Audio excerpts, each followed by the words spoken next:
किसी महिला नहा रही थी, वो बाथरूम उसका खुलवाया जा रहा था बिना कोई महिला फोर्स के।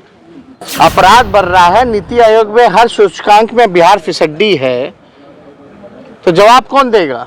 हमको कुछ नहीं चाहिए, हमको बस मुख्यमंत्री जी 2 सवालों का इन 4 दिनों के अंदर खुद खड़े होकर के केवल जवाब दे दें। सीएजी का भी रिपोर्ट भिजवा दिया जाएगा, उसमें मुख्यमंत्री जी को शायद पता नहीं होगा कि बिहार के खजाना से जनता का 2 लाख करोड़ का हिसाब किताब दी है। नमस्कार, मैं पूजा प्रिया और आप देख रहे हैं बिहार इन शॉर्ट। देखिए, बिहार विधानसभा का शीतकालीन सत्र आज से आरंभ हो चुका है। ऐसे में जब नेता प्रतिपक्ष सदन से बाहर निकले तो वो मीडिया से मुंह खाते हुए, लेकिन उन्होंने मुख्यमंत्री नीतीश कुमार से कई गंभीर सवाल किए। इस सवाल में एक ऐसा भी सवाल था जो इन दिनों काफी चर्चा में है। इससे पहले हम आपको बिहार की पूर्व मुख्यमंत्री राबड़ी देवी का एक ट्वीट दिखाते हैं। उस ट्वीट में उन्होंने कुछ जिक्र किया है। उस ट्वीट में उन्होंने लिखा है, होटल में शादी के लिए तैयार हो रही बाथरूम में नहाती महिला को शराबबंदी के नाम पर तौलिया लपेटकर बाहर आने का आदेश दिया। नीतीश कुमार के सीधे आदेशानुसार पुलिसकर्मी सरेआम महिलाओं की निजता का हनन और अत्याचार कर रहे हैं। महिला पुलिस कहां है?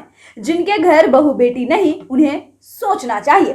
राबड़ी देवी ने ये ट्वीट किया। उसके बाद आज नेता प्रतिपक्ष तेजस्वी यादव ने भी कहा कि ये कैसे हो सकता है कि जरा देखिए कि बाथरूम में एक महिला नहा रही हो और चेकिंग के लिए पुलिस आ जाती है शराबबंदी के नाम पर बिना महिला पुलिस के।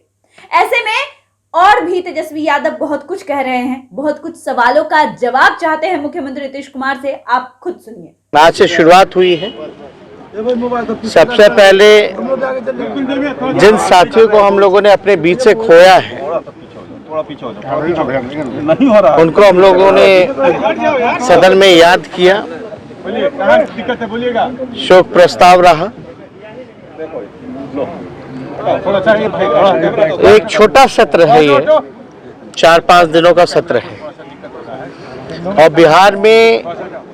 बिहार की जनता के कई सवाल हैं जो सरकार से वो जवाब चाहते हैं। बिहार के सभी लोग, 13 करोड़ आबादी जो है, इस मौजूदा सरकार से त्रस्त हो चुके हैं। डबल इंजन कोई काम का नहीं। इंजन जो है अब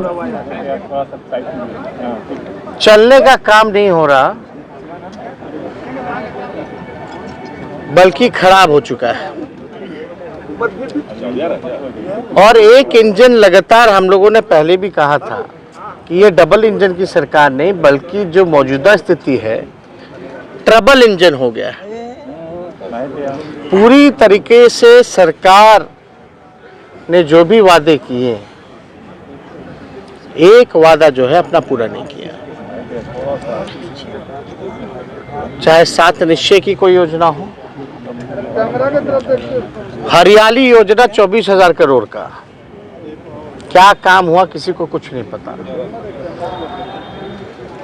हर नल से जल, हर घर पे, हर घर नल से जल योजना जो है,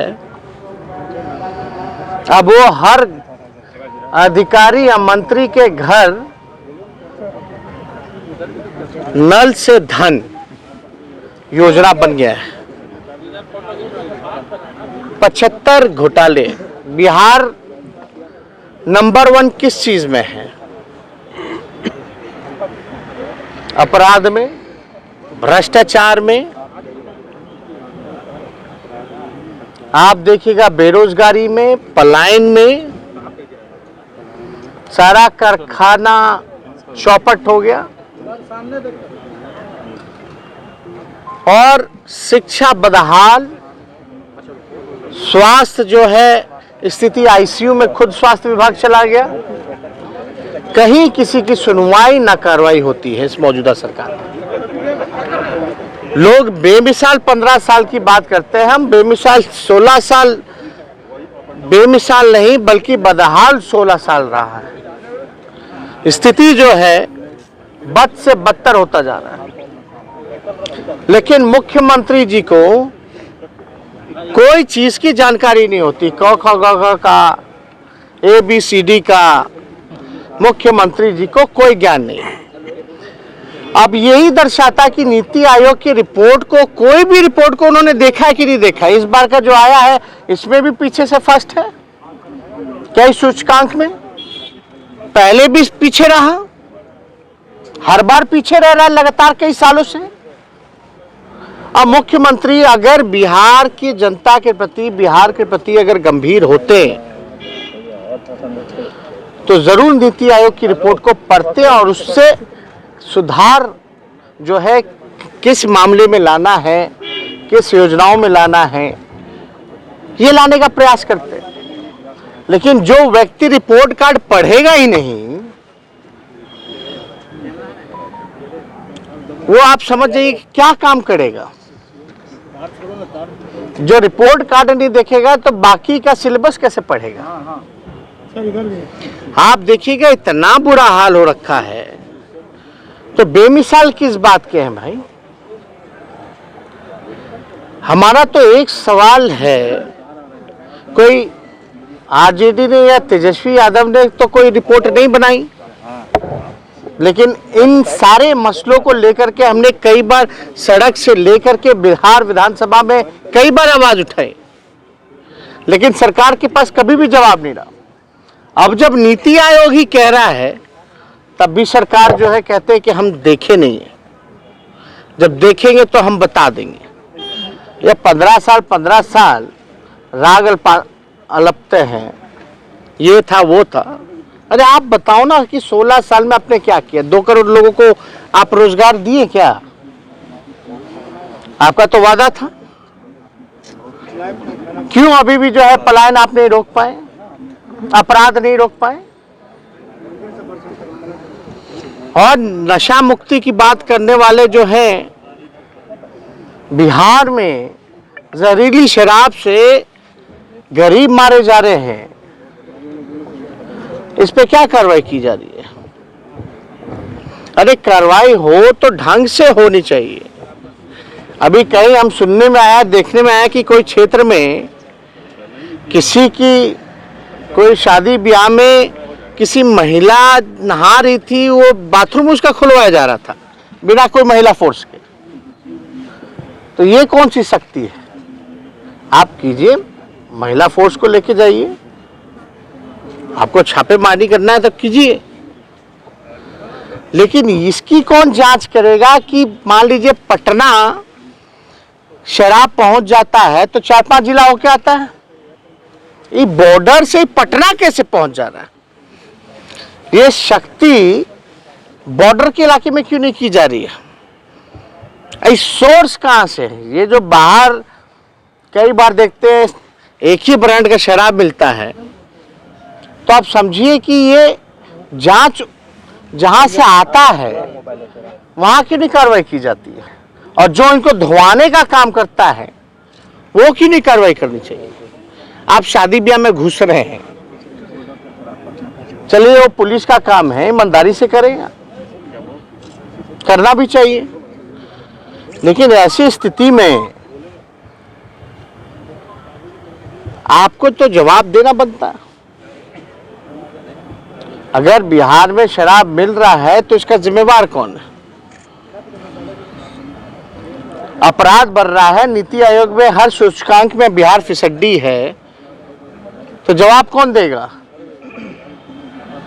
बिहार की जनता ये जानना चाहती है। अब बिहार के हित में होगा तो नीतीश जी को कोई आपत्ति होनी नहीं चाहिए। और ये तो अच्छी बात है कि अगर हम लोग भिजवा रहे हैं तो, अगर नहीं पढ़े इतने दिन से तो वो भी बता देंगे। साथ में CAG का भी रिपोर्ट जो है, महत्वपूर्ण सवाल है, CAG का भी रिपोर्ट भिजवा दिया जाएगा। उसमें मुख्यमंत्री जी को शायद पता नहीं होगा कि बिहार के खजाना से जनता का 2 लाख करोड़ का हिसाब किताब दिए। हमको कुछ नहीं चाहिए, हमको बस मुख्यमंत्री जी 2 सवालों का इन 4 दिनों के अंदर खुद खड़े होकर के केवल जवाब दे दें 2 सवाल का, कि बिहार सबसे फिसड्डी राज्य क्यों है नीति आयोग की रिपोर्ट पे, और दूसरा कि 2 लाख करोड़ रुपया बिहार सरकारी खजाने में से कहां खर्च किए गए, इसका कोई हिसाब किताब क्यों नहीं है जो सीएजी रिपोर्ट में है। ये हमारा काम बनावटी और मिलावटी नहीं, हम रिपोर्ट की बात कर रहे हैं, तथ्यों पे बात कर रहे हैं, डेटा पे बात कर रहे हैं। और ये कोई एजेंसी, कोई प्राइवेट एजेंसियां नहीं है, एक सीएजी है, एक नीति आयोग है। और हमको लगता है कि मुख्यमंत्री जी अगर बिहार के प्रति गंभीर हैं, अपने काम पे के प्रति गंभीर हैं, तो 4 दिनों में 2 सवाल का मात्र जवाब तो दे ही सकते हैं ना। तो इसका हम लोग को इंतजार रहेगा। तो आपने सुना कि किस तरीके से नेता प्रतिपक्ष तेजस्वी यादव हमलावर है, वो एग्रेसिव मोड में दिख रहे हैं। उन्होंने शराबबंदी को लेकर कई गंभीर सवाल उठाए, और खासकर ये सवाल जो कहीं ना कहीं जायज भी है कि आखिरकार महिला के बाथरूम में जब महिला नहा रही हो तो कोई पुलिस कैसे शराबबंदी के चेकिंग के नाम पर घुस सकता है और बिना महिला पुलिस कर्मी के। ऐसे में देखना यह है कि इस पूरे सवाल का जवाब क्या सत्ता पक्ष के लोग दे पाते हैं। बाकी की तमाम खबरों के लिए आप बने रहिए हमारे साथ, हमारे चैनल को सब्सक्राइब करें, फेसबुक पेज को लाइक करें। धन्यवाद।